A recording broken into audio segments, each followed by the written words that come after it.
Welcome to episode 39 of HACCP Mentor Review.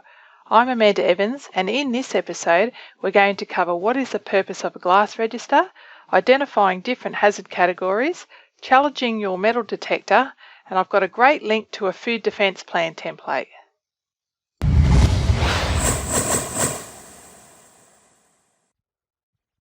So what is the purpose of a glass register? The big picture is to control glass getting into our product either directly or indirectly through breakage or damage. The purpose of a glass register is to identify and list everything within your food business production areas that contains glass. We want to know where all these items are located so we can routinely check that the glass item or glass component has not been damaged. Areas to make sure you consider and list include things like temperature gauges, light fittings, equipment control panels, clock faces, production windows, and viewing windows indoors.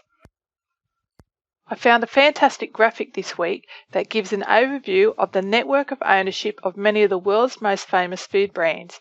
Check it out in the transcript to this episode.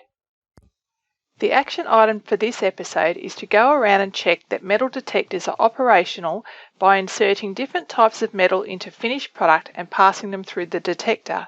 This is a great way to get a true indication if your metal detector can actually pick up common bits of metal items that are found within your food business. Categorizing food hazards. All of the GFSI standards require you to undertake and document a hazard analysis as part of your food safety and food quality system.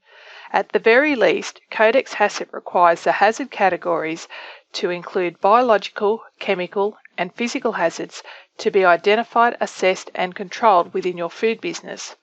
The other categories that you may need to also address are quality, regulatory, environmental, occupational health and safety, financial, and allergen.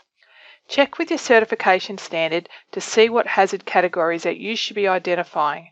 In the past, you may have included allergens in the chemical hazards and regulatory in the quality hazards. I find that separating them out helps me not to forget that I need to address them all at each step in the production flow process. If you are looking for a template to develop your food defence plan, check out the Food Defence Plan Builder that is hosted on the US FDA website. The builder allows you to put together a plan which is applicable and tailored for your food business site. I have put a link in the transcript to this episode, so head over to HACCP Mentor website to grab it. Well, that wraps up episode 39 of HACCP Mentor Review. It has been a pleasure putting it together for you.